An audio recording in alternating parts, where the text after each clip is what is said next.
բաց եղավ կառավարության նիստում, կարծես թե հստակ արդեն կա այն ճանապարհային քարտեզը, որով պետք է շարժվել։ Ես կխնդրեի մատչելի բացատրեիք, ինչ է պատրաստվում անել կառավարությունը, պետականացում է ինչ-որ այլ մեխանիզմով է փոխարինվում, որ խնդրեմ կներկայացնեք ինչ մեթոդով եք շարժվելու եւ ինչ է լինելու առաջիկայում։ Պետության կառավարման վարչապետը Հանրապետության վարչապետը նշեց մեխանիզմի առաջին քայլի մասին, դա կառավարման մասին է, ավելի մանրամասն օրենքի նախագծի փոփոխությունը արտահերթ նիստում կլինի առաջիկա օրերին, որքան տեղեկացված եմ արդեն իսկ մեր խմբակցությունը, կառավարող խմբակցությունը նախագիծը պատրաստել է եւ կարծես թե շրջանառվել է կամ շրջանառման փուլում է եւ արտահերթում լինելու է երևի թե դրանից ավել այս պահին չեմ կարող ինձ թույլ տալ մեկնաբանել, քանի որ հրապարակման գործընթացը որոշակի մեթոդաբանություն ունի այդ տրամաբանության Ինչ է լինելու այստեղ կառավարիչը փոխվելու, ինչ է լինելու ոնց է լինելու, էլի բարձր Արդեն ասացի, որ կառավարման մեջ, քանի որ մենք այսօր խնդիրներ ենք արձանագրում, երեք տեսեք մեկ դրվագ հանրապետության վարչապետը երեք ներկայացրեց, երբ որ խոշոր գործարարը մեծ ծավալի ներդրում էր արել եւ այսպես ասած իմանալով մի քանի $100,000 միջոցառում էր կազմակերպել բացման ներկայացում, այսինքն տասնյակ միլիոնավոր դոլարի մարդը ներդրումներ էր արել, համարել էր որ մի քանի $100,000 բացում էլ երևի թե պետք է անի եւ այդ մարդը կորցրեց այդ գումարները։ Հիմա կասեմ ինչու, որովհետեւ էլեկտրաէներգիայի անջատում տեղի ունեցավ, այն պահին, երբ որ պիտի բացումը տեղի ունենար, այդ օտարերկրյա մասնագետներ հյուրեր էր հրավիրել եւ դա օրինակ մեկ դեպք, ուրիշ դեպք հենց 3 գործարաններից մեկից եմ ստացել, ով նոր տեխնոլոգիաներ է գնել եւ այդ նոր տեխնոլոգիաները պարբերաբար հետի կողմից անջատումների հետևանքով փչացել են, որովհետև ոչ մի ճապոնացի չի պատկերացնում, որ օրինակ օրը 5 անգամ կարող է լույսը անջատվել միանալ։ Կարող է պետքանել, որ այդ անջատումները չլինեն, օրինակ ինչ է կանել, հետից ասում են մոտ $700 միլիոն ներդրում են արել, որովհետև համակարգը շատ մաշված է եւ դեռ բազմաթիվ միլիոնների այդպես ներդրումի կարիք ժամանակ։ Դե ինձ էլ գործարար միջավայրն ասում է, որ միլիարդավոր դոլարների ներդրումներ է արել, որոնք շատ հաճախ առ-ոչինչ են դառնում, այդպիսի անպատասխան, որովհետև երբ որ դու առնում ես մի քանի միլիոն դոլարանոց սարք, հետո գալիս է որը նախատեսված չի որևէ պարագայում նրա համար, որովհետև այդ սարքը որ ճապոնացիները կամ գերմանացիները սարքում են, չեն պատկերացնում, որ օրը կարա 5 անգամ հեծը լույսերը անջատի։ Հեծը ոնց է։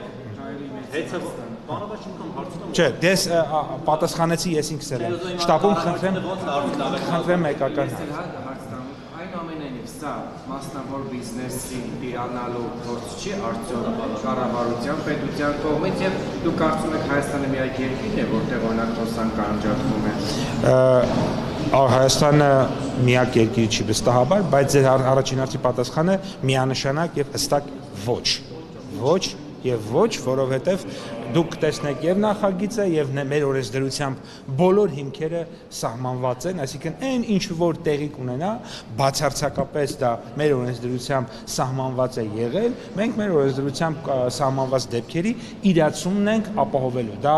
մենք բազմաթիվ օրենքներ ունենք, որոնք ենթադրում են պարտավորություն պետության, կառավարության, մասնավորի, մարդու, քաղաքացու, այսինքն դրանք պարտավորությունների կատարման շրջանակում եւ հանրային շահի գերակայության մասին, այսինքն երբ որ որն է ամենակարևորը, պետությունը, ժողովուրդը, հանրությունը եւ այդ կարևորության տրամաբանությամբ պետք է մենք շարժվենք, մենք չենք կարող մեկ մարդու շահը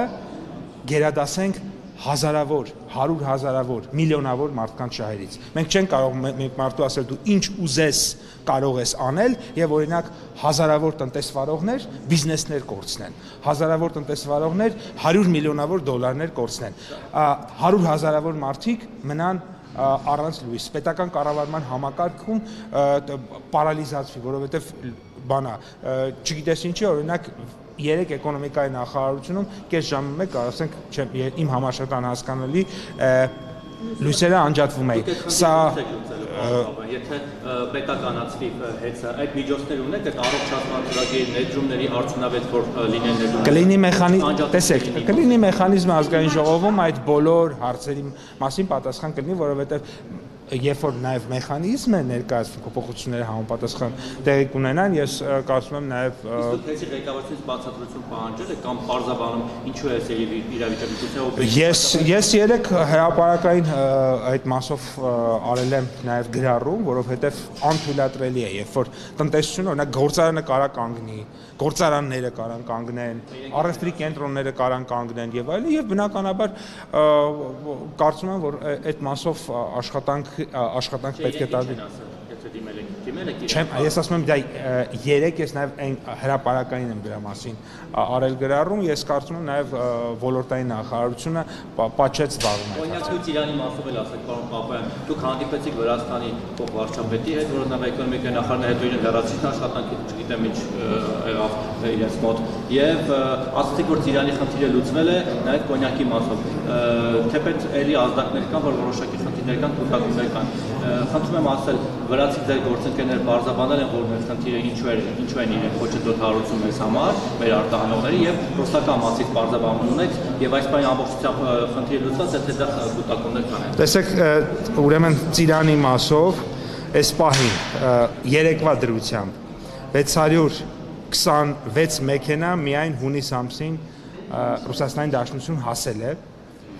363-ը ճանապարհին են, օրինակ միայն 69-ը երեկա դուրս եկել, 70 քանիսը դրանից առաջ, իսկ նրանք ակնհայտորեն անգամ չեն էլ հասել։ Երկրորդը շատ մեծ հերթեր կան, օբյեկտիվ հերթեր կան Վերին Լարսում, որովհետև այդ տեղով անցնում է ոչ միայն Հայաստանի, գիտեք, այլ նաև այլ երկրների, այդ Վրաստանի եւ այլ երկրների, Թուրքիա եւ այլ ցամաքային, այո, բեռներ եւ այո, հարյուրավոր մեքենաներ հերթի մեջ կանգնած անցնում են եւ այդ թվում նաև Ծիրանի։ Իհարկե Ծիրանը, այսպես ասած, որպես շուտ փչացող ապրանք ունի արտահերթության իրավունք եւ օրինակ երեք ես նաեւ կոնյակի թիվը ձեզ հիշեցնեմ, օրինակ երեք քանի մեքենա կոնյակ է անցել, բնականաբար կոնյակի թիվը բազմապատիկ ավելի քիչ պետք է լինի, շատ պարզ պատճառով, որովհետեւ կոնյակը չի համարվում շուտ փչացող ապրանք եւ նրանց հերթը մի քիչ ավելի բարդ է, երեք անցել է ընդամենը 7 մեքենա կոնյակ։ Այո, այսինքն էլի հերթի այս պահին հերթի մեջ բանա տասնյակ մեքենաներ կա կոնյակով բեռնված։ Այսինքն դրական եզրակացության որևէ խնդիր չկա, իրանք պետքա անցնեն, պարզապես սպասում ենք հերթին եւ երեք ընդամենը 7 մեքենա Գեզիում կա եւ ունենք գործընկերների հետ պայմանավորվածություն, առաջիկա օրերին մի քանի տասնյակ մեքենաներ կան, այդ բոլոր մի քանի տասնյակ մեքենաները ամբողջովին ուրեմն դուրս են գալու, ես մեկ թիվ նշեմ, օրինակ երեք չէ առաջի օրը միայն 24 մեքենա Երևանի կոնյակի գործարանի, մեր հայտնի գործարանի մեքենա դուրս է եկել եւ ճանապարհվել է դեպի Ռուսաստան։ Ինչ է։ Երեք ձեր թիմակիցներից Սարգիս Խանդանյանը այս թեմաներին անդրադառնալով տեղի ունեցած իրավական հարցերին, ես չգիտեմ, որ տարածեցին իրավապահները, Սարգիս Խանդանյանը նշում է, որ այն որը որակվում է ձեր կողմից որպես ահաբեկչություն, ասում է, որ աջակիցները, օրինակ Հայաստան խմբակցությունը, Հայ հեղափոխական դաշնակցությունը արդարացրել են եւ աջակցում են ահաբեկչությանը, իրեն է մեջբերում եւ ասում է, որ այս ամենին պետք է տրվի սահմանադրաիրավական գնահատական եւ լրջորեն քննարկվի այս խմբավորումների գործունեության նպատակահարմարությունը։ Ես մի բան ասեմ։ Սա ինչ է նշանակում, արդյոք դուք այս քաղաքական ուժի, չգիտեմ, կասեցում կամ ինչ-որ այլ սցենարների մասին եք ասում։ Ես կարճ բան ասեմ։ Ես ուսումնասիրել եմ 99 թվականի մամուլը, ԱԺՄ հյդեական մամուլը։ 99 թվականի հոկտեմբերի 27-ից առաջ Վազգեն Սարգսյանի եւ Կարեն Դեմիրճյանի նկատմամբ օգտագործվում էր նույն բառապաշարը այդ նույն շրջանակների կողմից, ինչ որ հիմա օգտագործվում է Նիկոլ Փաշինյանի նկատմամբ։ Բացարձակ նույն։ Գնացեք, կարդացեք Բայց սա ինչ է նշանակում։ Դաշնակցական եւ դաշնակցական ԱԺՄ-ական թերթերը 99 թվականի հուլիս, օգոստոս, սեպտեմբեր, հոկտեմբեր ամիսներին ինչ էին իրեն գրում Վազգեն Սարգսյանի մասին, ինչ են իրեն գրում Կարեն Դեմիրճյանի մասին, նույն բառապաշարը, սա նշանակում է, որ սա նշանակում է, որ ի տարբերություն 99 թվականի, երբ որ օրինակ Հայաստանի Հանրապետության ազգային անվտանգության ծառայությունը իմ կարծիքով եւ ղեկավարը չեմ կարող ասել, բայց փաստավոր թերի, միտումնավոր թե ոչ միտումնավոր, դա առանձին հարց է, թերի են աշխատել եւ տեղի է ունեցել հոկտեմբերի 27-ը, հիմա Հայաստանի Հանրապետության ազգային անվտանգության ծառայությունը եւ մյուս իրավապահ մարմինները աշխատել են փայլուն եւ նոր հոկտեմբերի 27 տեղի չի ունեցել Հայաստանում։ Որ ասում են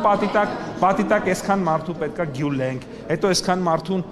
կբռնենք, հետո այն մյուսի ընտանիքներին սենց կանենք, հետո նենց կանենք, մի վարքան կներեք, որ ասում են ավտոբուսի վրա յուղ կլցնենք, կայրենք, այդ ի՞նչ է։ Այդ ավտոբուսների ում պետք է այրեին։ Իսկ կասեք, խմբավորումների գործունեության նպատակահարմարությունը դա ինչ է նշանակում։ Դե ես կարծում եմ, որ բոլոր հանցագործ խմբավորումները, որոնք որ աշխատում են պետականության դեմ, պլանավորում են հեղաշրջում, այդ թվում ոչ միայն քաղաքական գործիչներին սպանելով, այլ նաև սովորական մարդկանց, որտեղ երբ որ ինքը ասում է պետքա օրինակ ավտոբուսի վրա յուղ լցնել եւ այրել, որտեղ ավտոբուսի վրա երբ որ դու յուղ ես լցնում ու այրում ես, դա աշխատանքի գնացող սովորական քաղաքացիներ են ավտոբուսների մեջ։ Գործարարներ չեն, իշխանության ներկայացուցիչներ չեն եւ այլն եւ այլն։ Մի վարքան, երբ որ այդպիսի կլսեք, երբ որ այդպիսի բան է պլանավորում, այդ բոլոր խմբավորումներին պետքա օրենքի ողջ խստությամբ չեզոքացնել եւ տանել նստացնել Նայիրի Հունանյանի կողքը, որովհետեւ իրանք Նայիրի Հունանյանից ոչ բանով չեն տարբերվում։ Իհարկե ունի։ Ինչ կներեք։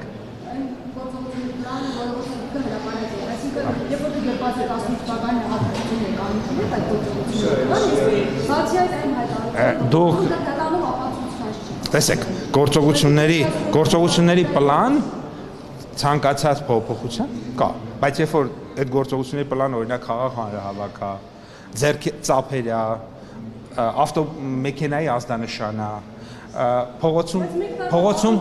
հանգիստ կանգնել է, դա ուրիշ բան է, երբ որ դա օրինակ քաղաքական գործիչներին պատերի տակ դյուլել է, քաղաքացիներին ավտոբուսներում վառել է, երբ որ քո սեփական ժողովրդի ինք տեսեք այդ մարդիկ ասում են մի վարքան դե ես լսեցի փաստաբանին ով ասեց որ ես ճիշտ եք ասում դուք ես համաձայն եմ բայց ես լսեցի փաստաբանին որ ասեց որ ընդունեց որ այդտեղ Բագրատ Վազգեն Գալստանյանն է մի վարքան տեսեք Վազգեն Գալստանյանն է ընդունեց որ Վազգեն Գալստանյանն է եւ այս փաստորեն ստացվում է որ Վազգեն Գալստանյանը իրենց մեր ժողովրդին անվանում է ինչ էր անվանել մեր ժողովրդին այդ ստահակը անասուն էր անվանել իմ ժողովրդին անվանել էր անասուն այդ ստահակը ինքը լավ չի ճանաչում այդ ուրեմն այդ հանցագործ խմբակները այդ ստահակները մեր ժողովրդին այդ սրբապիղծները լավ չեն ճանաչում որովհետև նա ով որ իմ ժողովրդին ասում է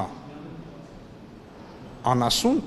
իսկ այդ ձայնագրության մեջ այդ ստահակը այդ սրբապիղծները մեր ժողովրդին այդպես են անվանում իրանց կողմնակիցներն էլ բաժանում են բջերի ու էշերի սենց բաների են բաժանում ախր իրանց դեմքը պատրվել է էլ հնարավոր չի իրանց փրկել Պարոն Պապյան, հանրության մոտ էսպիսի բաներ կա, որ այս ամեն ինչ ավարտված է Աշայի ամբյոնից, բարձր ամբյոնից իրական եղավ, որ ես ձեզ կլցնեմ Ղազայի պատվալները և այստեղ տրամաբանական նաև հնարավոր է կասկածել, որ դա ուղիղ հրահանգ է, որից շատ քիչ չանցած այս ամեն ինչը Ես ասում եմ իմ ժողովրդին անասուն անվանող պետական մի վարքյան հիմա կասեմ իմ ժողովրդին իր իշխանությունը հասնելու համար ավտոբուսի մեջ վառել ցանկացող պետական մարդկանց պետական այրերին պատի տեղ գնդակահարել ցանկացող մարդուն ԱԱՑ-ի պատվալ նետելը դա օրենքի խիստ պահանջ է։ Խիստ պահանջ։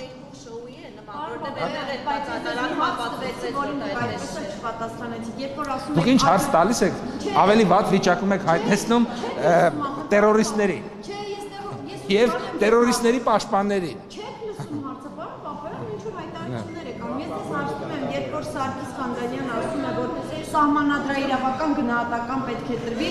այդ մարդկանց աջակցողների եւ քննարկվի նրանց գործունեության նպատակահարմարությունը։ Խոսքը կուսակցության գործունեության նպատակահարմարության մասին է։ Ինչ է սա նշանակում։ Դե սա նշանակում է, որ պետք է քաղաքական առումով դա նվազագույնը քննարկման առարկա, այո, որովհետեւ քաղաքական որոշումները ենթադրում են նաեւ իրավական հետևանքներ, կարող են ենթադրել։ Իսկ ինչ կուսակցության գործունեությունը կասեցնեն օրինակ։ Ես չգիտեմ, բայց եթե մի կուսակցություն պարզվի, որ ինքը տերորիստական կուսակցություն է, այսինքն եւս մեկ անգամ պարզվի, որ այս փուլում էլ է ինքը տերորիստական կուսակցություն, ապա ինչու ոչ, որովհետեւ եթե ինչ որ փուլերում պարզվել է, որ ինքը տերորիստական է եւ մեր դատարանների որոշմամբ, որպես տերորիստական կուսակցություն իր ուրեմն գլխավորները գնացել եւ դատապարտվել են, հետո առանց դատարանի որոշումների կամ ինչ որ բանը քաղաքական փոփոխության արդյունքում ինչ որ մարդիկ դուրս են եկել ուրեմն բերթերից դա գոնե մեր դատարանները ապացուցել են 90-ականներին, ես ինչքան գիտեմ, չէ՞։ Տես չի։ Ծիրանի բերքը այս տարի ավելի քիչ է, թե չէ։ Շատ է, ավելի շատ։ Ավելի շատ է եւ արտահանումը նույն ձևի։ Ավելի շատ է։ Լավ է, ամեն ինչ։ Եվ պարոն Պապարյան, հիմա հեծի մասով, այսինքն այս օրենքի լրացում փոփոխությունները երբ որ արդեն խորհրդարանը ընդունի արտահայտվելով, այստեղ կառավարիչն է փոխվելու այս փուլում։ Կգնա խորհրդարան, կքննարկեք իմանաք մանրամասն։ Շնորհակալություն։